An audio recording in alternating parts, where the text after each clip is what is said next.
अगर मैं मार्केट में सोफा लेने जाऊं तो किन बातों का ध्यान रखूं, मतलब स्कैम कैसे कैसे हो सकता है। जब बाकी लोगों से मैंने वेंडरों से बात करी तो कहा सर किसी को बताना नहीं है, ये कोई थ्योरी कहीं लिखी हुई नहीं मिलेगी, किसी यूट्यूब चैनल पे नहीं मिलेगी, बट ये मैंने यहाँ डाल दिया तो एक कॉपी होकर अदर्स चैनल पे जरूर आएगी, वो भी मुझे पता है कहाँ आएगी रिसेंटली। बाकी मार्केट में स्कैम कैसे पकड़ना है कि असली फॉर्म है या नहीं है, लकड़ी असली है या नहीं है, स्प्रिंग अच्छी क्वालिटी का डाला नहीं डाला, वो बिल्कुल आखिरी में बताऊंगा, तो वीडियो को पूरा देखना। लेकिन अंदर क्या चीज रखनी है, मतलब फोम कितने डेंसिटी की, जिगजॉ स्प्रिंग क्या होता है, पॉकेट स्प्रिंग क्या होता है। और इससे पहले कि आप वीडियो के अंदर खो जाएं तो वीडियो को लाइक कर देना और चैनल को सब्सक्राइब कर देना। क्या आपने अपने सोफे की आवाज सुनी जो चीख चीख के आपसे वो 10 सवाल पूछ रहा है कि यार मैं आपके घर आना चाहता हूं या नहीं, क्या मैं आपके घर के लिए बेस्ट सोफा हूंगा या नहीं। तो आज की वीडियो में मैं आपको वो 10 सवाल बताने वाला हूं जो हर सोफा अपने ओनर से पूछता है कि क्या मुझे आपके घर आना चाहिए या नहीं।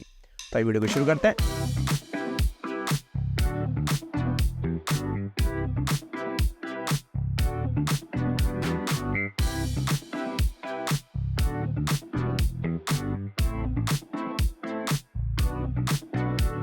नमस्कार दोस्तों, स्वागत है मेरे चैनल इंटू कोच पे और मैं आपका into coach and into building consultant Manish Sehrawat. जाऊंगा बजट आपका और डिजाइन हमारा।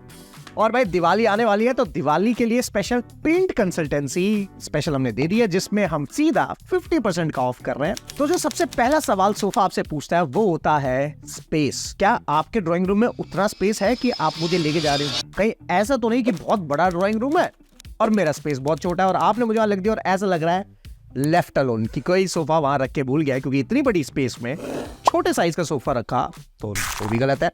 लेकिन अगर छोटे स्पेस के हिसाब से आपने सोफे का साइज बहुत बड़ा ले लिया तो बहुत ओवर क्राउडेड लग जाएगा और ऐसा लगेगा सोफा भर भर के और कोई साइड से बच के निकल रहा है, कोई कहीं से, और हो सकता है वहां कोई एक्सीडेंट भी हो जाए। तो हमेशा यहाँ पे एक छोटी सी ट्रिक है, वो ट्रिक है कि घर से निकलने से पहले आपको 60-40 वाला फॉर्मूला अप्लाई करना है। 60-40 मतलब जैसे कि मैंने अपनी पुरानी वीडियोस में बताया हुआ है कि 60% फ्लोर एरिया आपका खाली रहना चाहिए और 40% एरिया आपका फर्नीचर से ऑक्यूपाइड होना चाहिए। सेकंड जो सोफा सवाल पूछता है वो बिल्कुल एक हस्बैंड या वाइफ की तरह होता है कि आपका लाइफस्टाइल क्या है, क्या मैं आपके लाइफस्टाइल में फिट हो पाऊंगा या नहीं पाऊंगा। तो यहाँ पे सोफा आपसे कुछ सवाल पूछता है आपके लाइफस्टाइल के रिगार्डिंग, मतलब कि कहीं आप उनमें से तो नहीं हो कि आपने एक नेटफ्लिक्स की सीरीज चलाई और उस सीरीज में पहला एपिसोड देखने के बाद आपको आ गया है मजा और अब आप एक एपिसोड से लेके पूरी सीरीज एक रात में खत्म कर दोगे। दूसरा सवाल, क्या आपको अपना सोफा सिर्फ एक फॉर्मल सिटिंग के लिए चाहिए। तीसरा, क्या आपके घर में पेट है।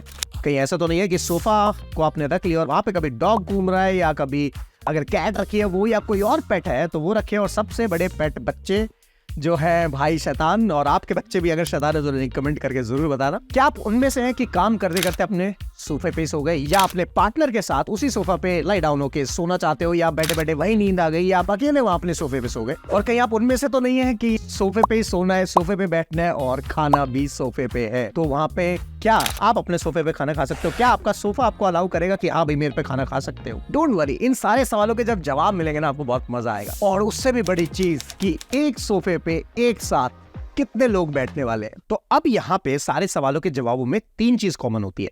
सबसे पहला फॉर्म, दूसरा उसका फैब्रिक मतलब कि जो उसके ऊपर फिनिश हमें दिखने वाली है, और तीसरा जो होता है उसका रॉ मटेरियल मतलब कि फ्रेम, स्प्रिंग, प्लाई जो भी उसके अंदर लगने वाला है। इन 3 कंपोनेंट से सोफा बनता है। बाकी लेग्स होती हैं वो उतना कंपैरेटिवली कोई देखता नहीं है। Hey guys, sorry for the disturbance, but एक छोटी सी अनाउंसमेंट है कि मैं कर रहा हूं इंडिया ट्रैवल, जहां मैं करने वाला हूं 100 डेज 100 ट्रांसफॉर्मेशन, जिसमें मैं आऊंगा आपके घर और करूंगा आपके यहाँ साइट विजिट, वो भी फ्री ऑफ कॉस्ट। बाकी सारी डिटेल्स वीडियो के एंड में। Till then enjoy the video. तो सबसे पहला क्या सवाल था हमारा कि अगर आप सोफे पे बैठे हैं और मूवी देखे हैं तो पूरी मूवी देखते ही जा रहे हैं और 10 घंटे 6 घंटे उसी पे बैठने वाले।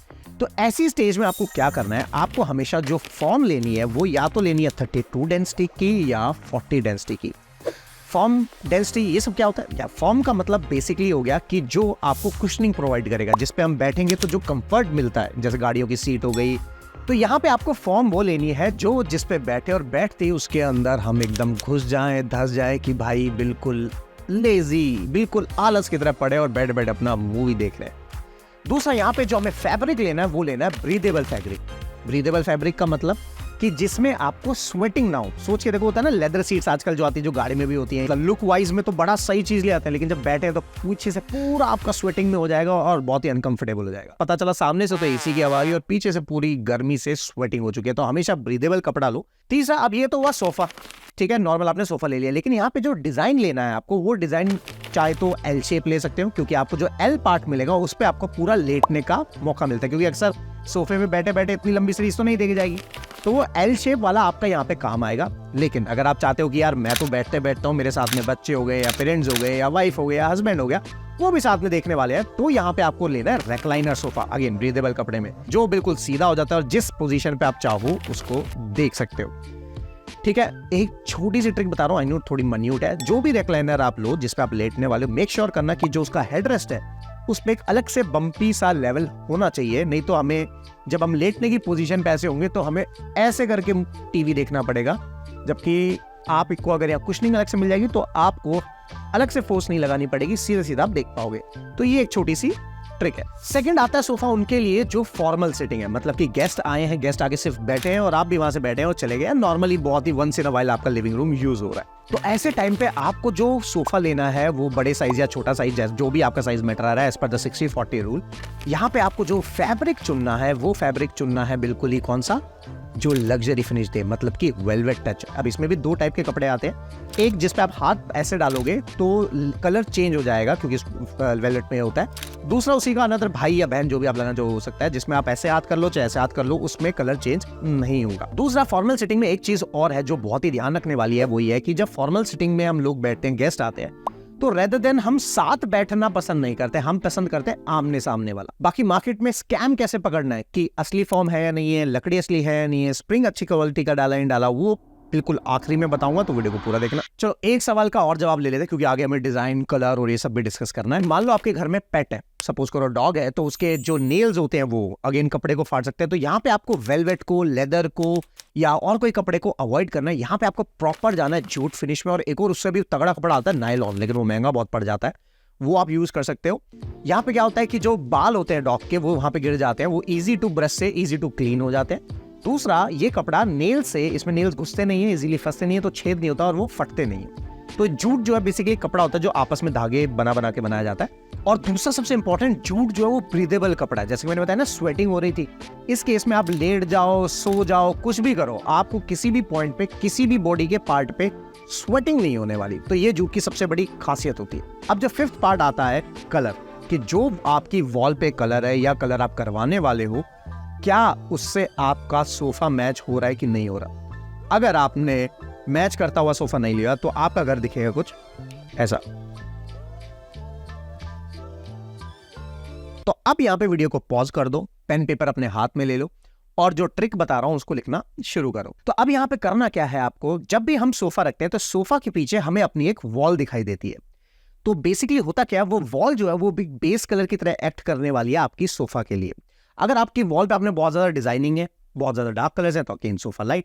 अगर बिल्कुल पीछे प्लेन दीवार है तो सोफा डार्क, सिंपल सा है।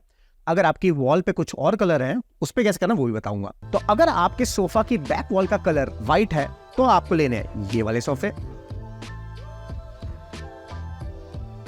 अगर आपकी सोफा बैक वॉल का कलर ग्रे है तो आपको लेने हैं ये कलर के सोफे।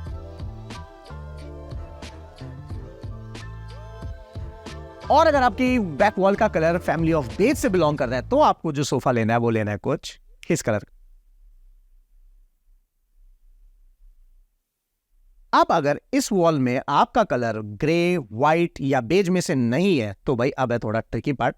जैसा कि मैंने इससे पहली वाली वीडियो में बताया था कि अपने घर के लिए 30 सेकंड्स में कलर कैसे चुनने हैं, वहां पे मैंने एक थ्योरी बताई थी कि किसी भी पर्टिकुलर स्पेस को कलर करने के लिए एक थ्योरी चलती है जिसे बोलते हैं 60-30-10। मतलब 60% प्राइमरी कलर होता है, 30% सेकेंडरी कलर और 10% एक्सेंट कलर, जिसमें 60% हो गया हमारा वॉल्स का कलर, 30% हो गया हमारा फ्लोर का कलर और 10% हो गया एक्सेंट, मतलब कि सोफे का कलर क्या है, रग लगाए तो रग का कलर क्या होने वाला है, डेकोर्स जो है उनके कलर क्या है, ग्रीन एलिमेंट्स क्या है, वो सब मूड बोर्ड के तहत जो होता है। तो 60-30-10 होता है। अब डिटेल में नहीं जाएंगे, ये मैंने आपको मोटा मोटा यहाँ बता दिया। बाकी वो वीडियो देखनी है तो लिंक डिस्क्रिप्शन है, वो आ जाके देख लेना। तो अगर आपका इन तीन कलर मतलब व्हाइट, ग्रे, बेज से अलग है तो आपको यहाँ पे जो थ्योरी अपनानी है वो अपनानी है सैंडविच थ्योरी। ये कोई थ्योरी कहीं लिखी हुई नहीं मिलेगी, किसी यूट्यूब चैनल पे नहीं मिलेगी, बट ये मैंने यहाँ डाल दिया तो एक कॉपी होके अदर्स चैनल पे जरूर आएगी, वो भी मुझे पता है कहाँ आएगी। रिसेंटली क्या वी हैव जस्ट डिस्कवर्ड कि who is copying our data. अब यह सैंडविच थियरी का मतलब बस इतना है। सपोज करो यहाँ मेरे पीछे अभी आप देख रहे हो ये ब्लू कलर है, मेरी वॉल जो है ब्लू कलर की है, तो सोफा जो है मुझे इसका कॉन्ट्रास्ट लेना है। कॉन्ट्रास्ट कैसे लेना है? कलर व्हील के थ्रू। अब करना बस इतना है, जो यहाँ डार्क कलर होगा ब्लू, इस ब्लू का अपोजिट जो कलर होगा, जो उसका कंटेम्पररी कलर होगा या उसका कॉन्ट्रास्ट का कलर होगा, वो सामने आएगा, सोफे का मेन कलर होगा। और उसके सामने जो कुशन्स होंगे वो कुशन्स ये वाले कलर के होंगे। सैंडविच थ्योरी मतलब वॉल का जो कलर था वो, अपोजिट कलर आ गया जो हमारा सोफे का कलर है, और जो कुशन्स का कलर होगा वो वही होगा जो थर्ड आपकी मेन वॉल का कलर। अगेन 60-30-10 थियरी के हिसाब से रिदम बनाना होता है। रिदम का मतलब ये है कि अगर मेरे इस पीछे आप पेंटिंग देख रहे हैं ब्लू कलर की, तो सिर्फ यहाँ पे ब्लू कलर इतना ही नहीं रहेगा, ये कहीं ना कहीं झलक में दिखना चाहिए। अब यहाँ पे अगर आपकी बैक वॉल का कलर लाइट शेड में, मतलब लाइट ब्लू, लाइट ग्रीन, तो अगेन आपको उसी की फैमिली के कलर का जो सोफा लेना है वो थोड़ा सा डार्क शेडेड ले लेना, और जो उस पे कुशन्स आएंगे वो मेन वॉल के कलर के आ जाएंगे। ये हो गई हमारी सैंडविच थियरी। अब यहाँ से कुछ टेक्निकल पार्ट आता है जो भाई मुझे भी सीखने में थोड़ा टाइम लगा है, क्योंकि सोफा डिजाइन और ये सब तो मुझे पता था क्या करना होता है, लेकिन अंदर क्या चीज रखनी है, मतलब फोम कितने डेंसिटी की, जिगजॉ स्प्रिंग क्या होता है, पॉकेट स्प्रिंग क्या होता है, मार्केट में स्कैम कैसे होता है। तो हमने लिया वुडन मैंगो से। यहाँ पे मैंने इनकी क्वेरी जनरेट करी, तो मैंने इनको बता दिया यार मुझे सोफा तो नहीं लेना है, बट मेरे साथ स्कैम कि अगर मैं मार्केट में सोफा लेने जाऊँ तो किन बातों का ध्यान रखूँ, मतलब स्कैम कैसे कैसे हो सकता है। तो लोगों ने खुल्लम खुल्ला मुझे सारी चीज़ें बता दी। इंडियन नेस्ट और wooden mango, thank you so much कि आपने मुझे ये चीज़ से गाइड किया, और अब लाखों लोग जानने वाले। जब बाकी लोगों से मैंने वेंडरों से बात करी तो कहा सर किसी को बताना नहीं है। तो स्कैम पे बढ़ने से पहले कुछ मैं आपको ट्रिक्स और बता रहा हूँ जो आप मटेरियल सिलेक्ट करते टाइम ध्यान रखना। ट्रिक नंबर 1 कि अगर आपको बहुत ही बाउंस बैक वाला सोफा चाहिए, मतलब कि जब आपको बहुत ही, जो मैंने आपको फर्स्ट टाइम बताया ना कि आपके यहाँ बच्चे भी आने वाले हैं, तो बाउंस बैक वाला फॉर्म चाहिए, तो 32 डेंसिटी बहुत ही सॉफ्टर फॉर्म होती है कि आप उसमें बैठे और उसके अंदर ही दस्ते चले गए, तो 32 डेंसिटी का फॉर्म होता है। 40 डेंसिटी का फॉर्म थोड़ा सा हार्ड हो जाता है स्टिफनेस के लिए। अब यहाँ पे फॉर्म आपकी 3 टाइप की आती है, एक होती है पीयू फॉर्म, दूसरी होती है आपकी एचआर फॉर्म, और तीसरी जो होती है आपकी मेमोरी फॉर्म। पीयू फॉर्म थोड़ी सी हार्ड रहती है, जो अक्सर आपने गाड़ियों की सीट में होती है। जो एचआर फॉर्म होती है वो थोड़ी सी बाउंसी होती है, थोड़ी सी सॉफ्ट रहती है, और जो आपकी मेमोरी फॉर्म है वो बहुत ज्यादा ही सॉफ्ट रहती है, बट उसको मैं कहता हूँ मत लगाना ज्यादा, वो बहुत ही कम जगह पे। वो जब आप फर्नीचर लेने जाओगे तो अपने फर्नीचर वाले से सवाल पूछ लेना कि कौन सी फॉर्म है, वो आपको बेटर गाइड करेगा। तो ये तो थी फॉर्म, और जो दूसरा आपको पता होना चाहिए वो होता है जीएसएम, मतलब कि जो कपड़े की क्वालिटी है, उसकी जो थिकनेस है वो कितनी होने वाली है, क्योंकि जितना पतला कपड़ा रहेगा ना उतना ही सस्ता हो जाएगा। तो यहाँ पे आपको जीएसएम 250 मतलब या 200 पकड़ लो, अब जीएसएम 250 से ऊपर वाले कपड़े आपको लेने हैं जो इतनी जल्दी फटेंगे नहीं, खराब नहीं होंगे, तो वो अच्छी क्वालिटी के आ जाते हैं। और तीसरा जो होता है वो स्प्रिंग होता है, जैसे पॉकेट स्प्रिंग हो गया या जिगजो। पॉकेट स्प्रिंग बहुत महंगे आते हैं, जिगजो अलग होते हैं जो बाउंसीनेस देते हैं। अब इसको डिटेल में नहीं जानेंगे, बस नॉलेज के लिए। और चौथा होता है लकड़ी का फ्रेम, मतलब कि प्लाईवुड में बना है या फिर आपका मरंडी फ्रेम में है, नीम फ्रेम में है। अब हम आपको बताएंगे स्कैम कैसे पकड़ने कि मार्केट में जो आपको प्रॉमिस किया गया है वो पैसा है या नहीं। तो जो 32 डेंसिटी या 40 डेंसिटी किसी भी डेंसिटी की फॉर्म होती है, उसमें आपको करना क्या है, कुछ एक ऐसा ऑब्जेक्ट ले लेना, पॉइंटेड सा, सेम एसी का रिमोट जैसे भी आप वहीं से ले सकते हो। फॉर्म के ऊपर रखना है, उसको ऐसे प्रेस करना है जोर से। अगर वो जोर से नीचे जाके वापस आ गया और फॉर्म एज इट इज दिख रही है तो मतलब सही है, लेकिन इसमें गाड़ने के बाद उस फॉर्म में छेद हो गया तो मतलब कि फॉर्म बेकार है। अब ये दोनों फॉर्म में होता है, मतलब पीयू फॉर्म और एचआर फॉर्म, दोनों फॉर्म में अगर आप ये करके देखोगे तो यहां से आपको ये पता लग जाएगा। दूसरा, आपको कपड़े की क्वालिटी चेक करने के लिए कपड़े को आपको ऐसे बीच से पकड़ना है और स्ट्रेच करना है पूरी पावर से।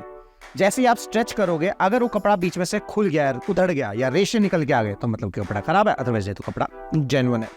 और जब आप कपड़ा फैब्रिक फाइनल कर लो मार्केट में कि हाँ मेरे इस पे ये वाला कपड़ा लगा देना, तो उसका सैंपल अपने घर भी लेके जाओ, क्योंकि जब सोफा होके रेडी आएगा तो आपको अपना वो सैंपल लेना है और उस सोफे के नीचे अंडर हाथ डालना, उस सैंपल से मैच कर लेना है कि वो सेम लगाया है या कुछ और चिपका दिया। ठीक है, तो बस इसके पीछे 2 बेसिक ट्रिक है जिसमें सबसे ज्यादा स्कैम होता है, क्योंकि मेन गेम तो फॉर्म का ही। क्योंकि अक्सर ऐसा होता है कि आज आप सोफे पे बैठे और 6 महीने बाद जो उसके कुशनिंग होती है, जो उसकी फॉर्म होती है, वो नीचे बैठ जाती है और एक तरफ सोफा ऊपर और दूसरी तरफ सोफे में हो जाता है खड्डा। तो इस चीज का ध्यान रखना है। तो आई होप आपको गाइस ये वीडियो पसंद आएगा, और यार चैनल को सब्सक्राइब जरूर कर देना, क्योंकि बैक एंड से इस स्क्रिप्ट को लिखने के लिए बहुत मेहनत लगती है। And thanks to indiannest.in and wooden mango, जिन्होंने हमें ये वैल्यूएबल इन्फॉर्मेशन प्रोवाइड की और हमें यहाँ पे शूट करने का मौका भी दिया। तो इनके वेबसाइट के लिंक नीचे डिस्क्रिप्शन में, आप चाहो तो उसको चेक कर सकते हो। तो और भी ऐसे अमेजिंग वीडियोस के लिए चैनल को सब्सक्राइब कर लेना, वीडियो को लाइक कर देना। तो मिलते हैं नेक्स्ट वीडियो में। Till then good bye and good night.